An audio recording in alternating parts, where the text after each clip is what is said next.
राधे राधे गुरुजी। राधे श्याम। जी गुरुजी, मेरा पर्सन ये, मुझे ना ब्लड कैंसर है। आपको? हाँ जी। जी। तो मैं जब से मुझे 3-4 महीने से पता चला ना ये, तो मैं गुस्सा बेचैनी सी बहुत ज़्यादा होने लगी। तो कुछ ऐसा उपाय बता दो। ब्लड कैंसर है आपको? नहीं नहीं, ब्रेस्ट चेस्ट में। अच्छा अच्छा। हाँ जी। I am sorry. ओके। तो ये आपको 3-4 दिन पहले पता चला नहीं, है? 3 महीने से। 3 महीने पहले पता हाँ। चला है। इसका इलाज चल रहा है? हाँ जी। डॉक्टर ने सब पॉजिटिव जवाब दिए हैं? हाँ जी, डॉक्टर ने बोल दिया ठीक है, हो जाएगा ऑपरेशन होके। चल रहा है? हाँ जी। ठीक। अब गुस्सा करके क्या कर लोगी? नहीं जी, वैसे मैं अपने आप में शुरू से ही, मैं भगवान ने मुझे इतनी सहन शक्ति दे रखी है, हर चीज़ों में बहुत सहन शक्ति दे रखी है, हर चीज़ को बर्दाश्त करती हूँ। पर अब आके ना, जैसे बच्चे कुछ बोल रहे तो चिड़चिड़ापन सा हो जाता है। एक तो स्वाभाविक है किसी बीमारी के बाद में मन में अशांति आना या थोड़ा सा चिड़चिड़ा होना, ये कोई बहुत बड़ी बात नहीं है, बहुत इजी है। लेकिन आप इसको और अगर बढ़ाती चली जाएंगी, इसको अगर आप फ्रीडम दे देंगी तो ये लिमिट भी क्रॉस कर जाएगा। तो आपको इसको कंट्रोल करना है। और ये बीमारी कोई बहुत बड़ी नहीं है। आजकल सबको ये, बहुत ज़्यादा महिलाओं को ये हो रहा है। हाँ जी, हाँ जी। तो उसके पीछे खान पीन ही एक प्रमुख वजह है, कोई बहुत बड़ी वजह भी नहीं है। माताएं बहन लेट से खाती हैं और खाती भी कम है, बहुत कम खाती हैं, पानी भी ढंग से पीती नहीं है। तो जितनी भी माताएं बहन पहले मुझे सुन रही हैं, आपके चक्कर में मैं सबको बोल दूं, एक तो कम से कम 4-5 लीटर पानी पीना शुरू करो, 3 से कम नहीं, और ज़्यादा जितना पी लो उतना अच्छा। पानी शुद्ध हो और ज़्यादा पान करो। दूसरा, भोजन समय पे करो। भोजन का समय पे होना बहुत जरूरी है, और भोजन का शुद्ध होना बहुत जरूरी है। ये जो बाजार की चीज़ें खाते हैं ना हम लोग, जो पैकेट में पैक करके आते हैं, एक तो जो पानी की बोतल में, प्लास्टिक की बोतल में जो पानी आता है वो बहुत खतरनाक है, जो हम भी पीते हैं, हम भी वही पानी पीते हैं, बहुत खतरनाक है। जब प्लास्टिक की बोतल में जो पानी आते हैं, वो बोतलें आती हैं धूप से, पड़ी रहती हैं दुकानों में धूप पे, तो उससे प्लास्टिक गलती है और प्लास्टिक के कण उस जल में मिलते हैं, उस जल को हम पीते हैं, तो क्या होगा।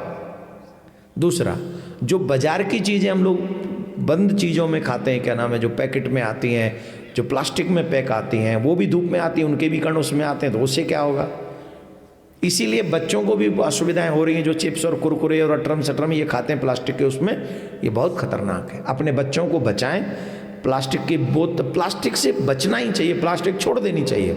जिन जिन चीज़ों को प्लास्टिक में आप ला रहे हो, सबसे पहले उसका त्याग करो, अपने और अपने परिवार के बच्चे के लिए। नहीं तो लाखों करोड़ों रुपए बचा के रखो, जो डॉक्टरों को देने के काम आएंगे जब आपके घर में बीमारी आएंगी। ठीक, ये उपाय। दूसरा, आपके लिए मैं बताता हूँ,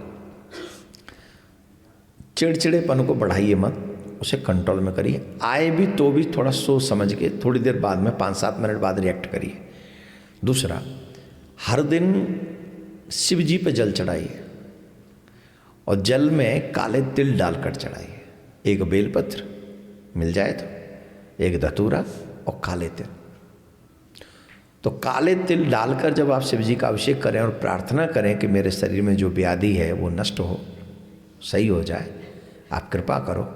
41 दिन तक लगातार अगर आप करती हैं, और अगर आपका स्त्री धर्म के दिन भी आते हों, उस समय आपके बच्चे को ही जाके कर दें उन बच्चे उन दिनों में, और 41 दिन तक लगातार अगर आप ये करते हैं, तो इसमें बहुत बड़ा फल आपको मिलेगा।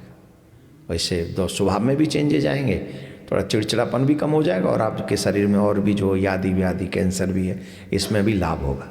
गुरुजी, जैसे हमारे घर से ना मंदिर काफ़ी दूर है, तो स्थिति जैसे कीमो वगैरह लगती है तो इसमें जा नहीं पाते, 5-6 दिन ऐसी हो जाता है। तो क्या शिवलिंग घर पे ला सकते हैं, बच्चे चढ़ा सकते हैं? कितना दूर है घर से?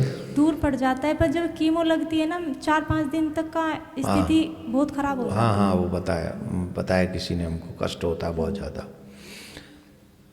एक और उपाय बताएं, बहुत सरल। जैसी आपकी इच्छा है।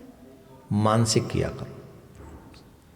हर दिन सुबह स्नान के बाद में 5 मिनट बैठ जाओ नेत्र बंद करके, और सोचो कि मैं सामने शिवलिंग है, ताम्रलोट है, उसमें काले तिल हैं, बेलपत्र है, धतूरा है। पहले अभिषेक कर रहे हैं, नमः शिवाय नमः शिवाय नमः शिवाय, और पूरे काले तिल से युक्त जल से शिव का अभिषेक हो गया। फिर बेलपत्र चढ़ा दिया, फिर धतूरा चढ़ा दिया, सर झुका दिया, भस्म चढ़ा के प्रणाम किया, भस्म का तिलक लगा लिया और प्रार्थना कर दी कि भगवान मेरे शरीर को स्वस्थ करो। आप ही कर सकते हो। न जल लगा, न तिल लगा, न बेलपत्र चढ़ा, पर फल फूला मिल गया। आपको जाना भी नहीं पड़ेगा। अच्छा, ये कर सकती हो कि नहीं? हाँ जी, हाँ। पक्का? हाँ जी। जब हम कर रहे थे तुम्हें कोई शिवलिंग दिखाई पड़ा ऐसे? नेत्रबंद तुमने किए थे कि नहीं? नहीं किए थे ना? तुम्हारा भला। मेरा तो अभिषेक हो गया, रुद्राभिषेक, यहाँ बैठे बैठे। हाँ, यहाँ बैठे बैठे हमने कर दिया। लेकिन ये सब लोग सुन लें, ये उपाय इनके लिए है। कहीं महा आलसी आदमी न सोचे कि गुरुजी ने ये बताया तो हम तो यही शुरू कर देंगे। नहीं, पहले प्रैक्टिकल लाइफ में आपको जाके करना है। वो जाके करने में अगर उनको प्रॉब्लम है, उनको कैंसर जैसी प्रॉब्लम है, कीमो लगता है, तो वो नहीं, और पास में मंदिर भी नहीं है, उस कठिन परिस्थिति में अगर ये करेंगी तो मंदिर से लाख गुना ज़्यादा फल इनको मिलेगा। ठीक है?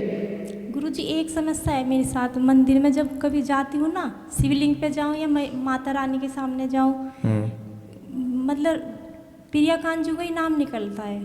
जल चढ़ाती हूँ, अभिषेक करती हूँ, तो राधे ही राधे निकलता है। जो भी दो थोड़ी हैं, एक ही तो है। तो इसका कोई वो तो नहीं, कोई दोष नहीं। आप शिव जी पे जल चढ़ा रहे तो यही कह के चढ़ाना है मन में भी, हे प्रिया कांजू, ये आप ही का अंग है। यहाँ तक कि इंजेक्शन लगता है ना, तो जब भी उन्हीं का ही नाम निकलता है जी बस। क्या बात है, कितनी गजब की निष्ठा है। भगवान प्रिया कांजू